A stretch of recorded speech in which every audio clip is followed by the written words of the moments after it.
So our next session is from the General Secretary of the Prospect Union. And for those who don't know, Prospect is a union with over 150,000 members from across a range of professions, including engineers, scientists, managers, and civil servants.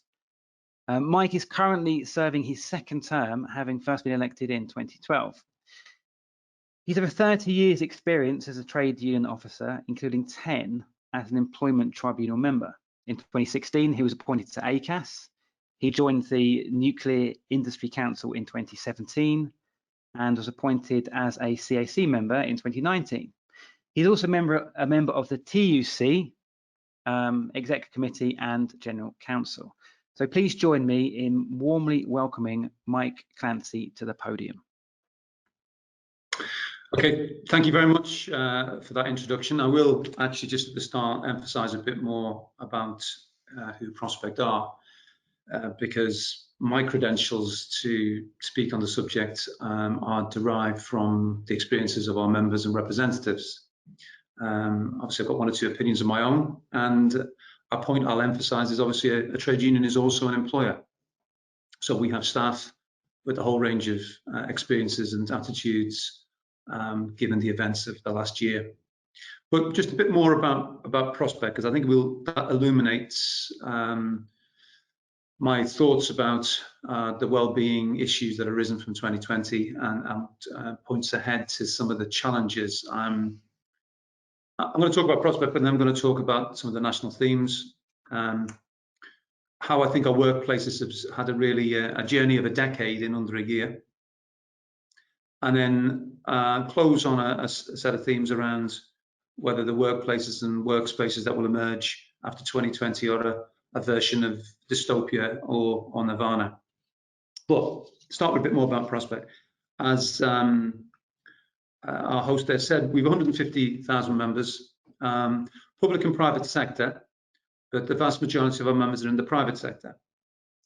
And consequently, we have an experience of both the commercial world, product markets, infrastructure in private hands, but also the challenges of the public sector. And we have some interesting groups of members in there that we represent. I'll say more about in a second. Our major sectors are the civil service, particularly the technical civil servants, people in DEFRA, people in a range of government agencies, the highways agency traffic officers that you see up and down the motorway system. And a lot of our civil service members, therefore, have been in the essential worker category and have been actually out and about in activities throughout this period. In the energy sector, a range of members, many again who are essential workers in power stations, the nuclear industry across various installations, the transmission and distribution system, and they've been obviously keeping the lights on as they always do.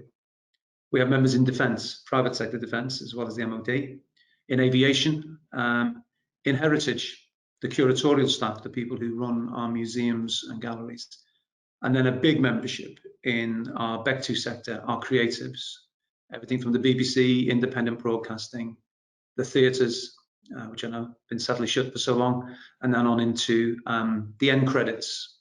So if you have any questions about what a best boy, gaffer and gripper may be, I'm the person who can take a go at answering what they mean in terms of the end credits.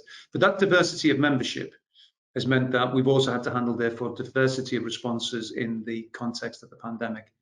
And many of those people, many of our challenges were about the constant preoccupation of balancing livelihood with safety. And that it continues to be a challenge now in this first quarter, where clearly our civic duty is to contribute to the suppression of the virus, the reduction in the impact on the NHS and that terrible death toll. But we've also had lots of members who've been affected deeply by loss of livelihood, particularly in the creative sector and particularly amongst our freelance membership, many of whom have been without income because of the paucity of the self-employed income support scheme for nearly a year. We also have credibility because a lot of our members are directly involved in safety regulation and are safety practitioners and the whole wraparound of wellbeing. So in large corporates, many of our members are actually, IAS qualified and act as safety managers. But we have a particular pride in representing the staff of the health and safety executive. So we represent the inspectorate and we represent the specialist staff in there, which gives us a unique insight and expertise into many of these matters. And as I said at the outset, we're also an employer. So we face the challenges of suddenly adjusting last March, which I'll come on to talk about, and how we've needed to support our staff through this process. I think one thing I can say about the current national lockdown, necessary as it is, for most of the people that we employ, very strong sense that this has been, the lockdown too far, the impact upon morale and well-being, the current challenges of homeschooling for many of my colleagues are all too evident, and we are doing what we can to support them through this, as are so many employers. But I'd like to just talk a few minutes about what I said at the outset about national themes.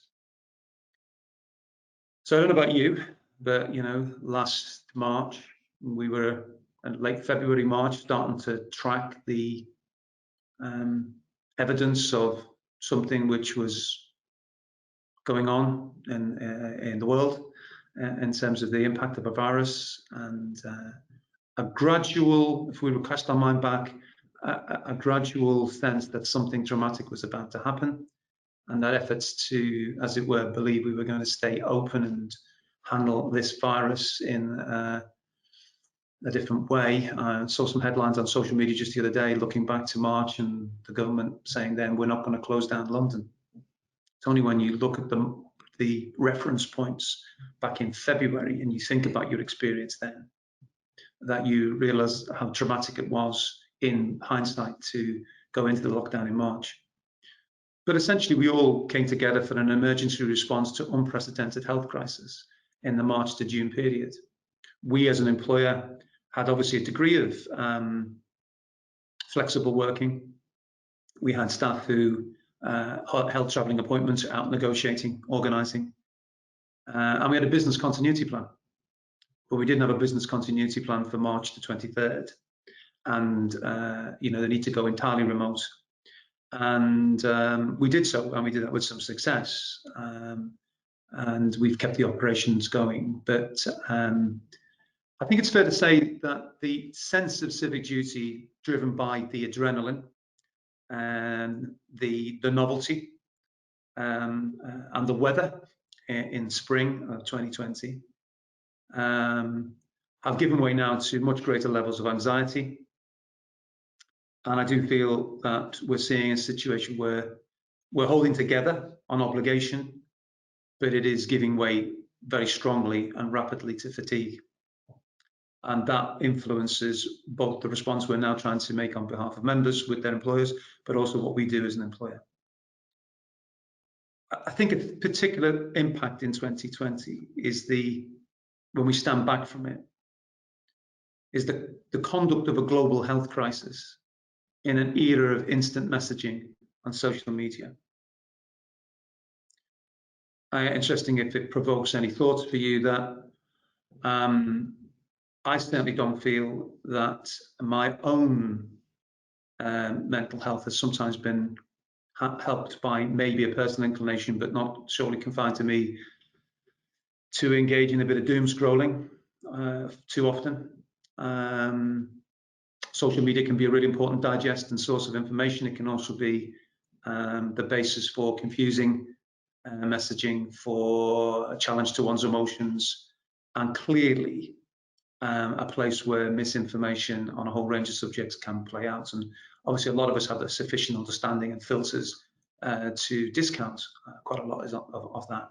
But I do think that both the mainstream media and social media has been at times a benefit, but at times also a significant challenge to well-being as we've handled the last nearly 12 months now. For us as a trade union, and also the sort of people we represent, who are measured, fact-based, they care about their employer, they don't want to be messed around, and they look to their union to give them both a voice on industrial and professional issues. But they're serious people we represent across the union.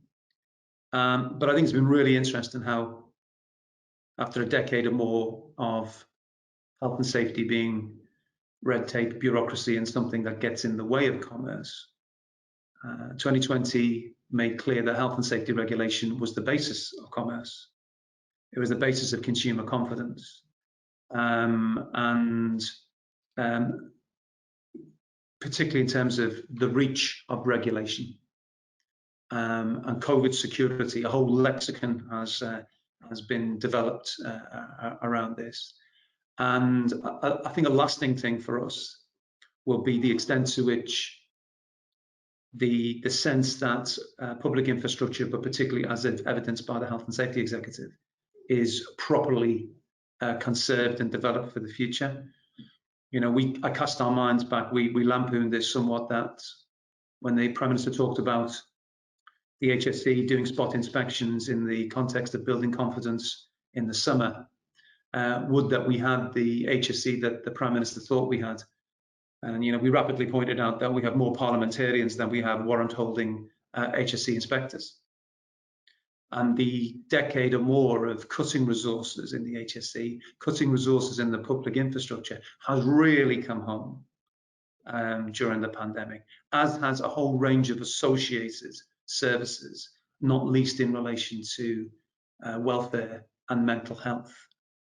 And I'm sure we're all very clear how the health emergency around COVID will have a longer lasting mental health emergency, and I'll say more about that in a second. I think a big national theme wraparound to future well-being is this undefined sense of we should build back better. I think it sets a stage for the next round of some significant political battles, actually, particularly in a post-Brexit world. I think there is a strong civic sense that we have lessons to learn, but I will say to you shortly that I am very concerned that we're not going to learn them, and that we're going to fall back to prevailing orthodoxies rather quickly. And that's going to significantly impact how people feel, their sense of value at work, and their personal sense of what the last 12 months, 10 to 12 months has meant for them into the future. So build back better, yes, but are we going to? In terms of workplaces, as I say, I sort of sum this up as a journey of a decade in under a year. A whole range of things which we probably knew we did a bit of, we've done a lot more of. Digital reach, much more working from home, much more blended working when we've been permitted to use office environments and so on. I think that's been a process of discovery, but also a process of affirmation that we do know that we actually can work more flexibly. We can redesign our workspaces, and we can have a set of processes to support greater inclusion in the workplace and also a better professional and work-life balance. But that'll depend upon some of these national themes and how they play out next. We've mastered remote platforms. I mean, we're all still being told you need to unmute, but that's just a symptom of how this world has now become a norm and will continue to be. I think an interesting question for those people who work in these environments is the death of the office a premature conclusion, or is it on trend? I think it's going to fall probably somewhere in the middle. Social capital as a phrase has very much entered our lexicon.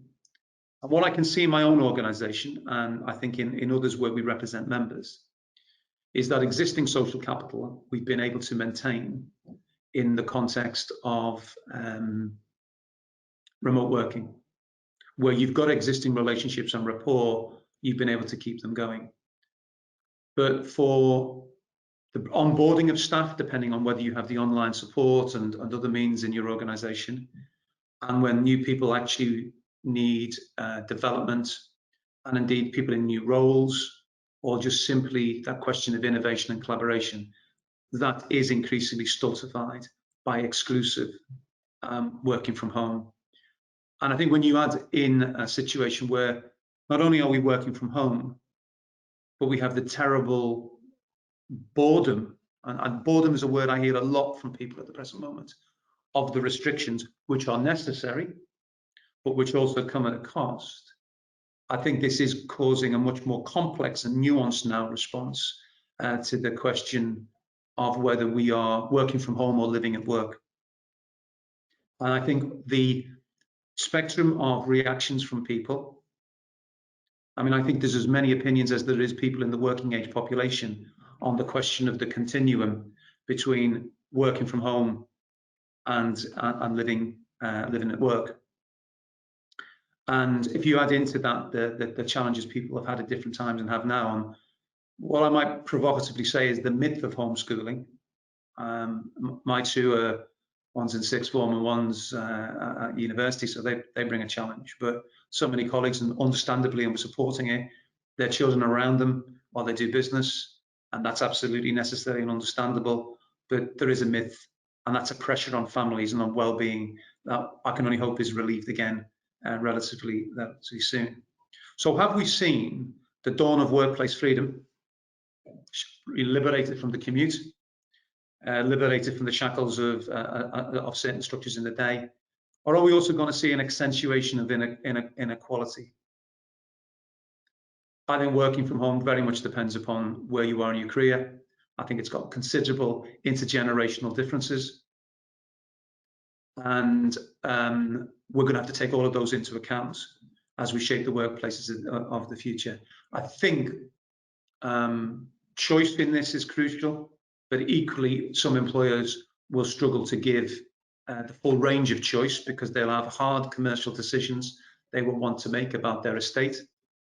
I think for some people it will be a misnomer that if they're returning to their office, they're going to return or to their working environment, they're going to return in the same team structures, with the same job design, and with the same sorts, or even to the same office.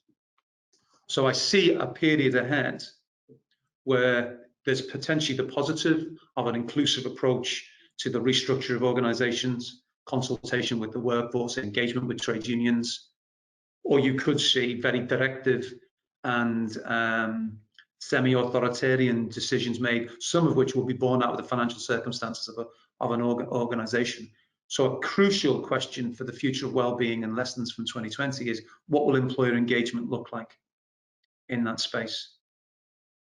And how will we rebuild our social capital, or how will we develop our social capital in a situation where I think everyone expects blended working to be where we settle for the future?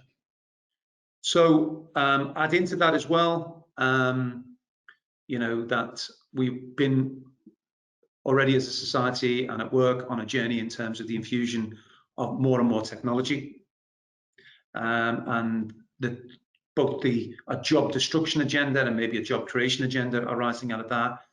I think that's going to come back very fast now, and that journey of a decade will be 1 or 2 more years as organizations now adjust very rapidly to what they've learned in 2020. So that brings me to my final section of what I'd share today in terms of themes.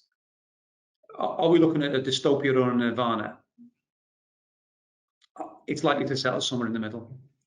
There's a whole range of themes which I think we're all considering, which are again the premise and the wraparound to workplace and workspace well-being. I do think cities will never be the same. My view. Happy to challenge that in the Q&A. The future of mass transit, how we consume space, and the whole economics of the ecology of cities, I think is going to change pretty much for good. And I don't see it being that a mass flee from cities, but some cities in particular, in London, are not going to be the same. I believe. And what will that therefore mean? Which are opportunities for people to move away from crowded space, to have more attenuated relationships with the workplace, to use the technology successfully. But it also means a massive economic upheaval for the jobs and the ecology of jobs that were built around our mass transit systems, taking people into major cities, and in particular in London. And I think we're facing a period whereby those economic damages are going to be what we're dealing with, as opposed to necessarily some of the positives which will be there for some people. A big issue will be how we ensure there isn't ongoing blurring of work and home boundaries. And related to that, how the legitimacy of performance management or scrutiny doesn't give way to the dystopia of Orwellian surveillance.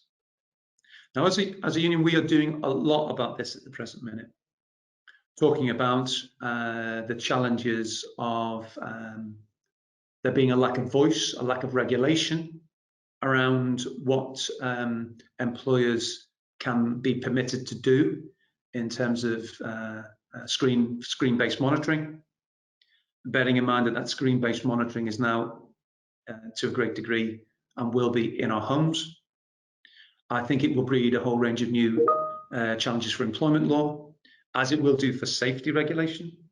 I mean, I don't know how many of you we've got by as an employer with the question of the ergonomics of how people are working in their homes. But temporary in last March and April has now given way to semi-permanent. And what are the rights and responsibilities of an employer in that respect? And how invasive or how supportive, it depends upon people's perspective on this, do you need to be to ensure that the workstation is appropriate? How do you do that for people in multiple occupancy environments? Or how do you do it for people who don't have the opportunity in their environment to dedicate a space? Yet organizations could start to expect home working as opposed to it being a positive choice an individual has made. And I'll share, in our organization, it's a challenge. We represent people. We handle confidential casework. We handle confidential information. And we had to take a risk because it was the civic contribution to the civic duty of the pandemic in March and April, that we would have colleagues who maybe can't sit in a room with a door closed to keep private the information that they may have. But actually, that is something as an employer, if you do our sort of work, you need to think about. But what's a legitimate and proportionate way in terms of the invasion of people's homes of asking them about what are your security arrangements? What can you do in your home to assure us that data is properly controlled? And as I say, the whole question of ergonomic working and the structure of a day. I mean, on my calls with staff this last few days, trying to lift people, we're talking about how we interact in days, maybe have non-meeting half days and a whole range of things we're now starting to talk about, because the delay to going to more permanent blended working has arisen from the national restrictions. And we are now a year nearly on from this. And I think whilst we have optimism for the post-spring environment, I'm not sure that we're relieving restrictions anytime soon. So my final point is also about national themes around the regulatory environment and what this will mean for well-being. If you want to spend £15 on reading Britannia Unchained, which has made it back into the media again, I think you should do. Because you'll see thoughts about well-being and the workforce in a different relief from the views of a number of cabinet ministers from 2012. And it does matter what you thought in 2012, even though it's now 2021. And the fact that the government is first port of call in the post-Brexit environment is to look at the working time regulations is all we need to know about the agenda that could play out. And the real issue is, are we going to be working in our homes or working more blended and just more hours? And the sense of building back better gives way to actually a situation where we are being applied to work, we're being expected with a heavier degree of scrutiny, a greater degree of surveillance, and we've lost that opportunity for the experiences of 2020 and our personal well-being to be more positive. Britannia Unchained is well worth reading, and I hope it isn't a future that we see in this country, because it is far more dystopian than it is believing that we can build back better. Final comment is that we also need to look at the different types of employment. We represent a lot of freelancers, and they've had a particularly tough time. Around, depending on your figures, between 1 to 3 million have been left out of income support. The labour market is going to undergo considerable change again, not just because of the immediate economic consequences of COVID, but also because there's some structural things which are going to be accentuated. That will all affect well-being. And so, whilst I think there's some really great opportunities, and I'm sure the sort of people on this call will see these things in a positive light, and we can create alliances together, employers, good influencers, good persuaders and unions, to fight for a Build Back Better. I think we've got a hell of a task on to do that. And I'd be interested to see whether my comments on the lessons from 2020 have provoked some questions or some controversy. Thank you. Thanks very much, Mike. And we're going to go to some questions now. Several people are asking about the name of the book, which I think was Britannia Unchained, wasn't it? The one that you were... Britannia Unchained. It's written by a number of people who are in the cabinet now, in particular the business secretary, Kwasi Kwarteng, Liz Truss, Dominic Raab, and there was Chris Skidmore. He's not in cabinet, and there's one other author which just escapes me for a moment.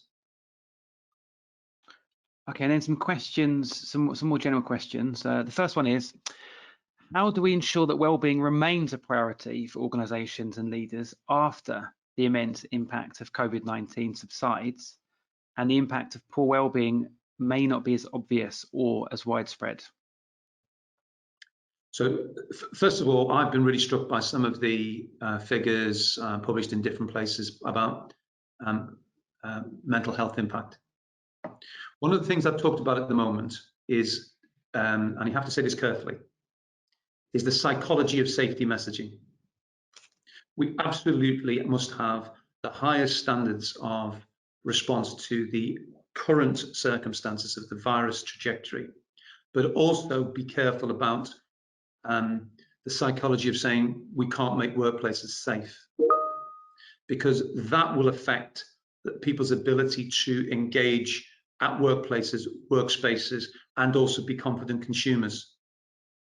So that's an important, I think, feature we need to think about carefully in a very measured and considered way.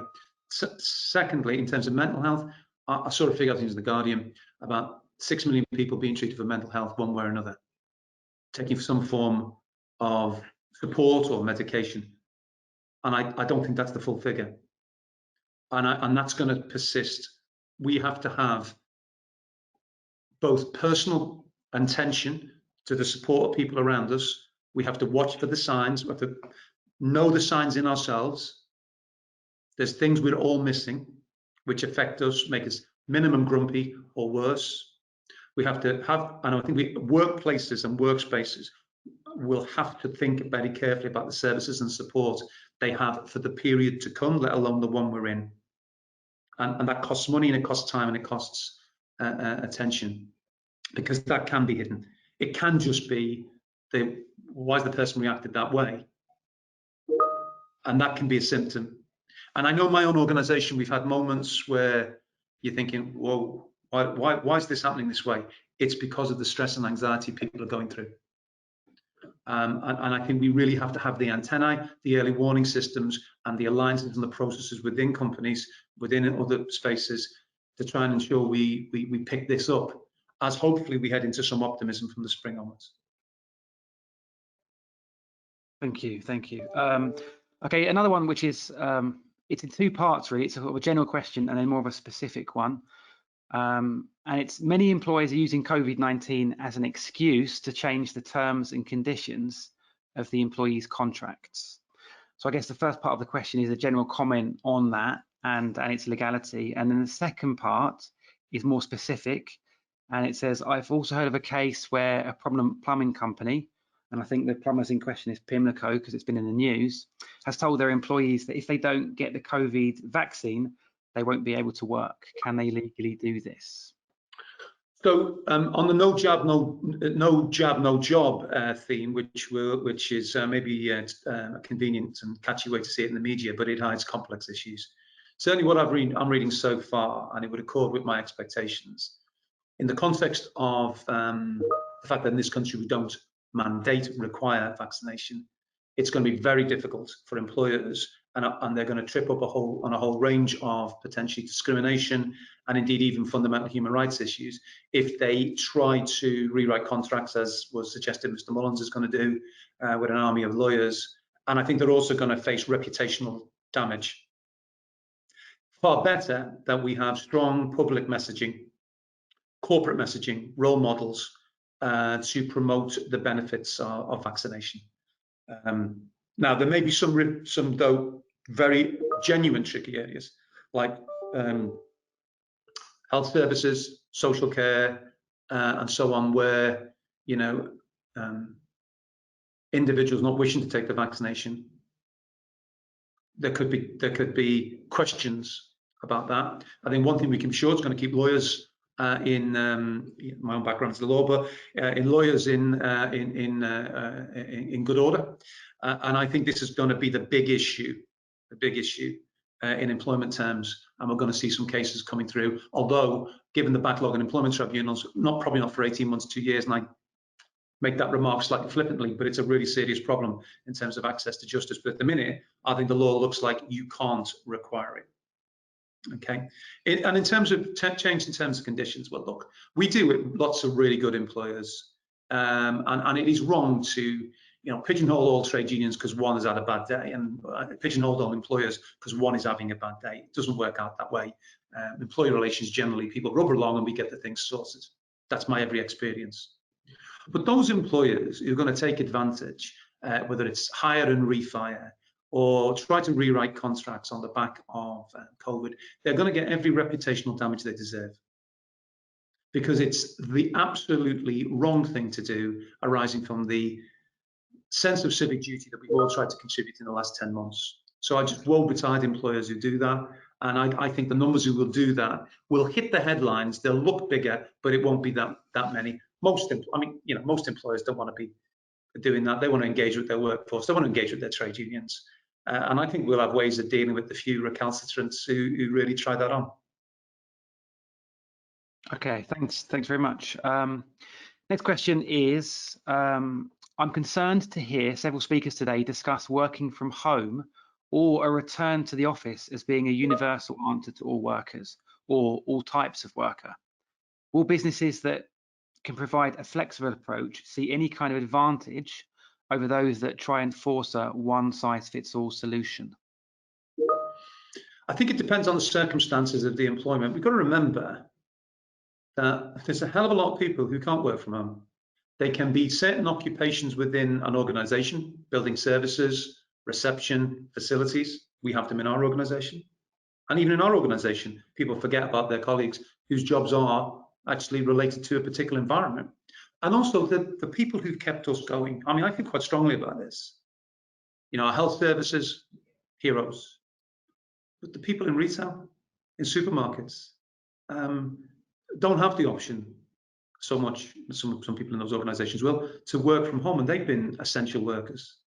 And a big challenge for the economy is the relative comfort of some with working from home and it being denied to others. And we've already got enough two-speed inequality in our economy. So how we handle that and it is a really key question for the future, both in terms of well-being and fairness. I'm absolutely certain the employers who will be most successful in the labour market will offer flexible blended working as far as their operations allow. Now, that's not infinite. There'll be some jobs which require a degree of attendance, but there are a few jobs where you cannot allow for a degree of working from home, flexibility, and so on. And I think what people will want to address the living at work sense is the ability to come to an office to collaborate, or to a workspace to collaborate, to attend events, to develop, to be coached, to be supported, and so on, to simply have human contact. And then also the flexibility to work on the paper, the policy, to do the emails or whatever it may be, which can be done from home. And there's obviously a whole swathe of jobs like that. It's important, though, that those jobs who can do that and those occupations also respect, in a broader civic sense, those who can't. And I think very important that we have some key national messaging on this and what we're trying to achieve, and bring employers, trade unions together. We've said to BAYS, we think that the TC, affiliated unions, CBI and others could actually come together to work on some of these things, to give positive messages, best practice across the economy, and give employers the confidence that if they do these things, they're not going to be undercut by others who are racing to the bottom. And this is what people will want from good employment. So you'll get better people as a result. It's like health and safety generally. I always say health and safety is the key to commerce. It's not the way you undermine it. If you can't produce something, make something which isn't safe and is with fair standards and good employment practices, it means you're probably not making something that's worthwhile for the future anyway.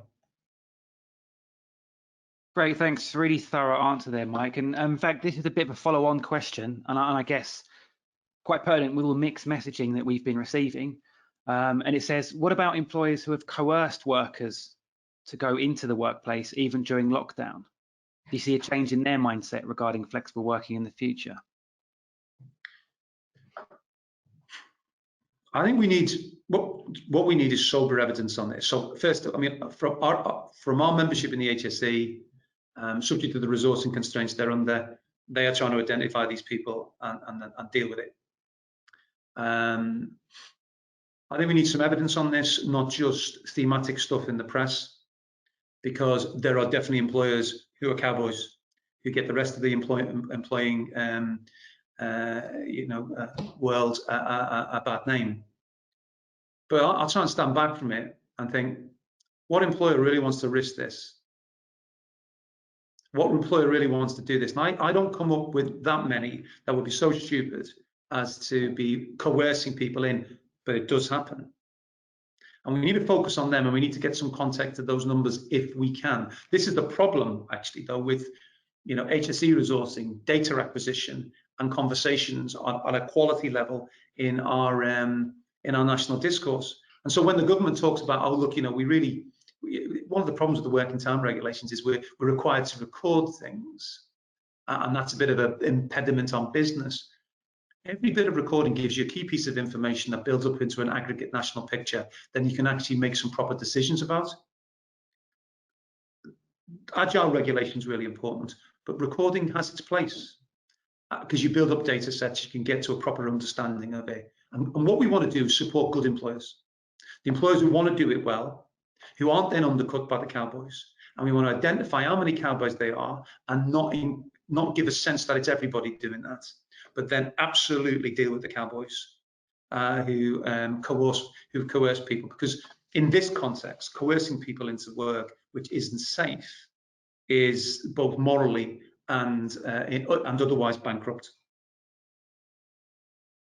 Okay, great. Thanks very much. Last question now, then, Mike, and this is a two-parter really. So, firstly, how do you see the role and functioning of unions developing in the future, considering the changes in work, especially given the the gig economy? And then, what would you say to people that perhaps don't see the benefit of unions and who aren't members themselves? I mean, in terms of unions, you look, there isn't many occupations that don't have some baggage. And when I'm in a social situation, I remember being in social situations just a while ago. When people ask you what you do, I usually say, well, I've got an occupation that begins or ends this conversation, because it ends it if you've got a strong political view that unions are an impediment. It begins it when they start wanting to explain to you just what the problem they've got, or their friends got, or their family members got, and could you give us any advice? I obviously see trade unions as key contributors to civic society, and working for a trade union is a noble conviction. What unions have to do is demonstrate that actually we don't take industrial action all the time. We do it when it's necessary, and that's probably 20% of the time.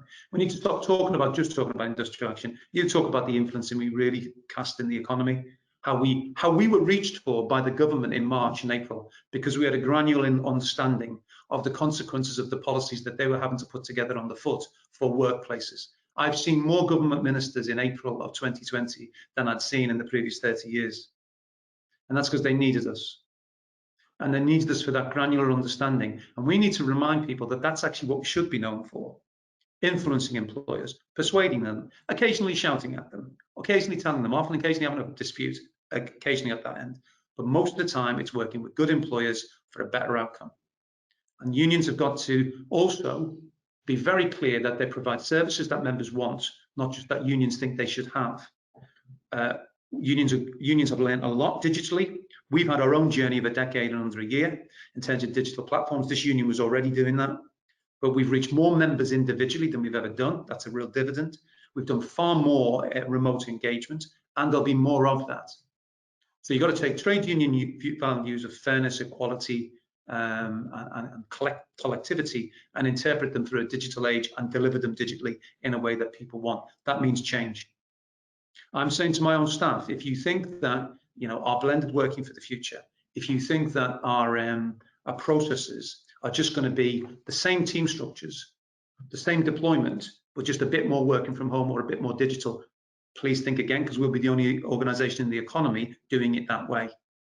So there's a big opportunity for unions to grasp here, to influence, to listen and to influence and to support and to vocalise and occasionally challenge.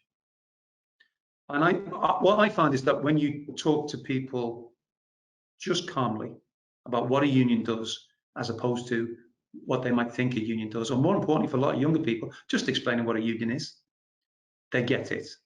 And they get it more and more. And I think the standing of unions has been improved by COVID because actually we've been influencers, not just fighters.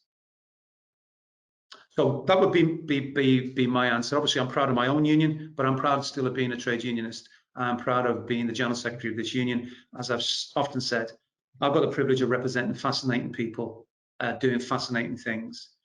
And I think that's what you need to get over, the richness of your members, why people join, who they are, and that actually we're rather more diverse than people think, and we're rather more influential than people think. Thank you. Brilliant. Thank you very much, Mike. And just to end, we've got a few comments that have just mentioned the quality and conviction of your answers as well there. So thank you very much.